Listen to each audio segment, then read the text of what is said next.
Hey everyone, welcome to my YouTube channel Hivi's Lifestyle. আজি আমি দেখুৱাবলৈ গৈ আছো টেষ্টি বেলৰ চৰবত কেনেদৰে ঘৰতে তৈয়াৰ কৰিব পাৰি। বেলৰ চৰবত আপোনালোকে ঘৰতে বহি তৈয়াৰ কৰি ল'ব পাৰে একদম কম খৰচত কেৱল মাত্ৰ চেনি, পানী আৰু বেলৰ সহায়ত আপোনালোকে বেলৰ চৰবত গৰম দিনত যেহেতু আমাৰ একেবাৰে চৰবত খাব খুবেই মন যায় বনাই সঞ্চয় কৰি থৈ দিব পাৰে ৰেফ্ৰিজাৰেটৰত। চাওক আজি কেনেদৰে বনাওঁ।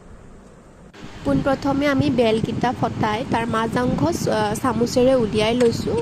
উলিয়াই লৈ পানীৰে মঠি এতিয়া আমি সেইখিনি এখন চালনীৰে চেকিব লৈছোঁ, কাৰণ আমাৰ যিহেতু বেলত কিছুমান গুটি থাকে আৰু গুটিবোৰ আমাৰ ৰসৰ লগত মিহলি হ'লে তিতা লাগিব পাৰে, সেইকাৰণে চালনীৰে চেকি গুটি অংশ আমি ছেপাৰেট কৰি লৈছোঁ। ধুনীয়াকৈ ছেপাৰেট হৈ গৈছে, বেলৰ ৰস ছেপাৰেট আৰু গুটি অংশ ছেপাৰেট হৈছে। এতিয়া আপোনাৰ বেলৰ ৰসত কোনো ধৰণৰ গুটি নাথাকিব আৰু এতিয়া আপুনি বেলৰ ৰসত আপোনাৰ টেষ্ট অনুযায়ী আপুনি যিমানখিনি মিঠা খাব ভাল পায় দিব পাৰে। মই এতিয়া 4টা বেলত হাফ কেজি চুগাৰ দিছোঁ, চেনি দিছোঁ। চেনিখিনি আপুনি গ্ৰাইণ্ডাৰত গুড়ি কৰি ল'ব পাৰে, মই গোটাই দিছোঁ। এতিয়া চামুচেৰে মিহলি কৰি দিছোঁ।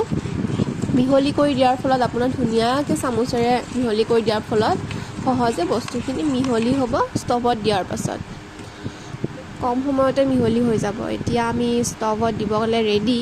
ষ্টভটো জ্বলাই লৈছোঁ, তাৰপাছত আমি বেলৰ ৰসখিনি বহাই দিলোঁ। মাজে মাজে আপুনি হেতাৰে লৰাই যাওক, সময়টো চাই যাব আৰু লৰাই যাব।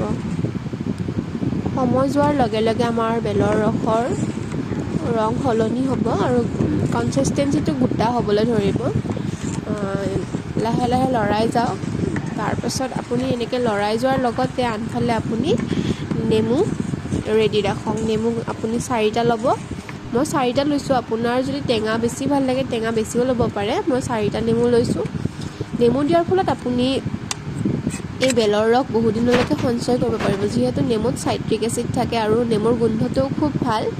এতিয়া আপুনি দিব পাৰে। আৰু মই দিছোঁ এইটো 4টা নেমু, গোল নেমু দিছোঁ। খুবেই ধুনীয়া গোন্ধ আৰু টেষ্টটো বৰ ভাল লাগে। এতিয়া মই প্ৰায় 10 মিনিট উতলাৰ পাছত মই ওলাই থোৱা নেমুখিনিৰ ৰস দি দিম।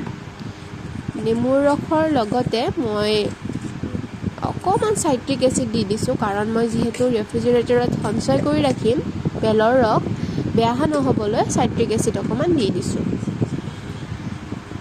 আপুনি যদি লগালগ বনাই পেলাই খাব বিচাৰে বা সঞ্চয় কৰি নাৰাখে, কেৱল মাত্ৰ নেমুৰ ৰস দি পেলাই খাব পাৰে।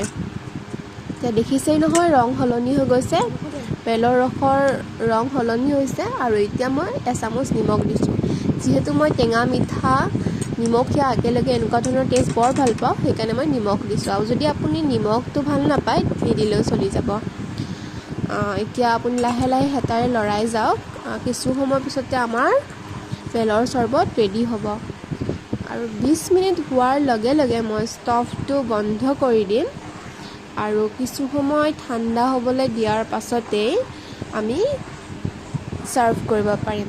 এটা গিলাচ লৈ ল'ব ধুনীয়াকৈ, কাঁচৰ গ্লাছ। কাঁচৰ গ্লাছটোত আপুনি আধাতকৈ কম ল'ব বেলৰ ৰস। ইয়াতে আপুনি আইচ দি দিয়ক 2-3টা।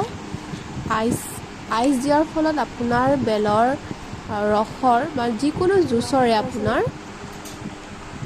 টেষ্ট চেঞ্জ হৈ যায়, লুক চেঞ্জ হৈ যায়। মানে আপুনি একদম বাহিৰত জুচ খোৱা যেন লাগে। লগতে মই ঠাণ্ডা পানী দি ল'লোঁ। তাৰপিছত আপুনি কেইটামান পুদিনা পাত দিয়ক। আমাৰ বেলৰ চৰবত খাবলৈ ৰেডি। আৰু যদি ভিডিঅ'টো চাই ভাল পালে please like, share and subscribe কৰিব। Thank U.